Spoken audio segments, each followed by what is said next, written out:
Okay. Oh my God, I can't with these two fucking final fights. Yeah, Co-main event: UFC 295 at MSG in New York, New York. Heavyweight division: the interim UFC heavyweight title is on the line. It's going down between Sergei Pavlovich and Tom Aspinall. No nonsense, no nicknames. Neither of these guys have nicknames. That's how you know this is a no nonsense fight. Sergei Pavlovich, the 31-year-old out of Rostov, Russia. His pro record stands at 18 victories and just one defeat, with 15 big wins coming by way of knockout. Most recently knocking out Curtis Blades in the very first round.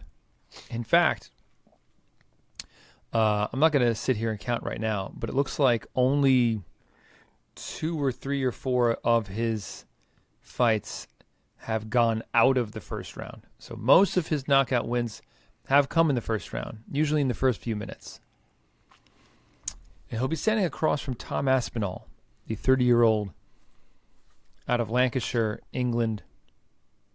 His pro record coming into this fight is 13-3, and also all 13 of his wins have been finishes. 10 knockouts, 3 submissions. He himself has been finished twice, once knocked out, once submitted. Really, though, the knockout, now that I'm looking at his record, he really wasn't knocked out. It was the TKO loss via knee injury against Curtis Blades last year. Excuse me. So he really has never been knocked out. And he is facing a knockout artist of the highest degree. By the way, after he came back from his knee injury loss to Blades, and this past summer he got his own TKO victory over Marcin Tybura. So there you have it. Mark, start us off with the odds of this fight, and then give us your take and your pick. it is basically a pick'em, as is the main event, which is what makes these two fights so fucking good. Slight difference. Tom Aspinall is minus 115 at the moment. Pavlovich is minus 105 at the moment. So you're paying a vig on either one of them.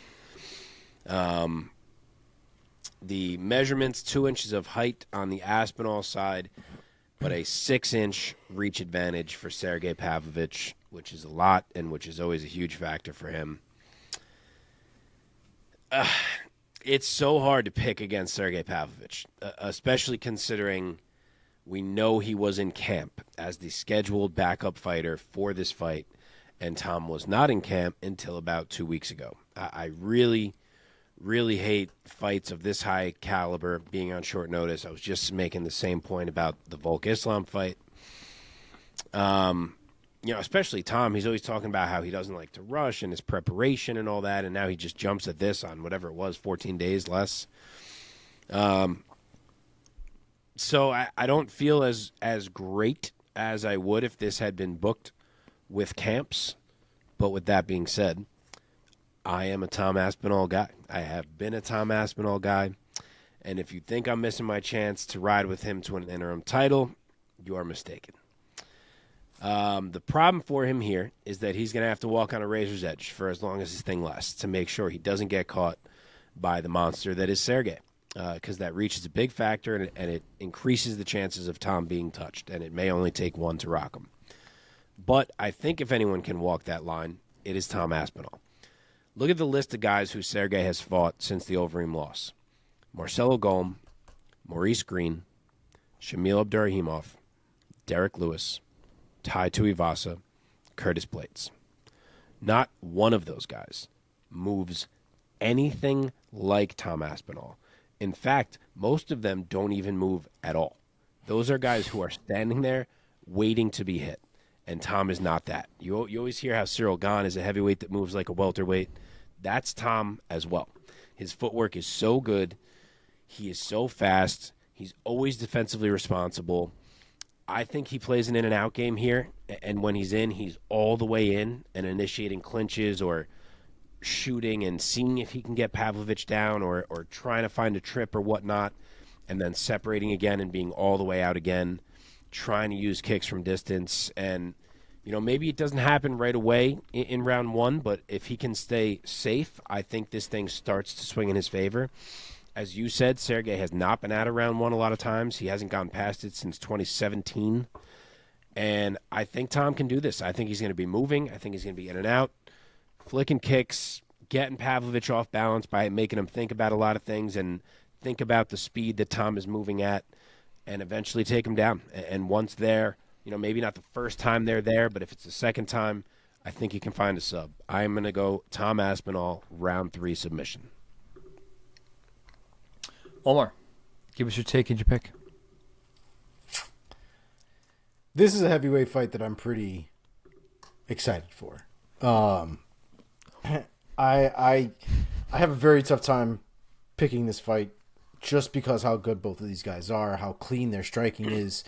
I think I would say if I had to choose one that was more well-rounded, I think you would probably land in the Tom Aspinall corner. I think I'm going to stick with Tom Aspinall on this one as well, man. I think it's really, really difficult, though. It really could go either way. It really could. The one thing I do think, though, is that I do think that this isn't coming out of the first round. And I think they're going to be playing with fire with each other. And I think Tom Aspinall could catch him, man. I just think he's a little bit faster than Sergei Pavlovich, and that's saying something because Pavlovich's hands are fucking fire. So I'm going to go with Tom Aspinall here by KO round 1. Wow. Oh, my God. Mark, how did you take it? I did not expect that pick. Fuck. What did you say, Mark? I said round 3 sub. I almost said round 2 sub, but I pushed it into round 3. I can't believe that I'm the only one taking Sergei Pavlovich in this fight. Somebody had to. Somebody's got to, man. Somebody's got to. Look, I love Tom Aspinall as well. This is unofficially a Tom Aspinall podcast as well, in case you didn't know. But, I mean, what Sergei Pavlovich does to other professional heavyweights is astounding. He cuts through them like a hot knife through butter, man. And, I mean, all of his UFC wins are in the first round. And to this... just the way he does it. It's like he has brass knuckles in his hands, honestly. Dude, yeah, it's a great comparison. Yeah, he hits like a hammer. And this cannot go to a decision. I insist. Neither one of these guys has a decision win on their record, so the MMA math really does check out for this one. I would be utterly shocked if this went all 5 rounds. I'll say that Tom has the fortitude to make it through the first round, which will, in a way, will almost be like a feather in the cap. But I think Pavlovich finds the chin, dings him in the second round, and swarms him as he does with so many guys, and gets the ref to step in with that TKO, waving it off. So Pavlovich, interim champ, round 2, TKO. Christ. Can't wait. Can't wait, man. I will say this. I want to say this, too. I've already kind of forgotten that Jones and Stipe Dude, was supposed to be this. Same. Almost partly because I think Omar's going to agree, like, I never fully believed that fight was going to happen. Me fucking either. Me either. I'm still not convinced that fight is ever fucking happening. Ever. I'm not convinced that Stipe's ever going to fight again. I'm not convinced John Jones is going to fight ever again. So, that being said, I have to say this. I'm just as, if not a little bit more eager or antsy about this fight. I agree. I mean, I was gonna take John in that fight, no matter what. I was like, John's gonna win. He's gonna get Stipe to the ground. He's gonna do something. He's gonna submit him. It's just gonna be John. It just is. Yeah. But with this fight, I'm gonna be on the edge of my fucking seat. That's what I was just gonna say. That fight was bigger. This fight is more edge of your seat. Well said. Well said. Okay.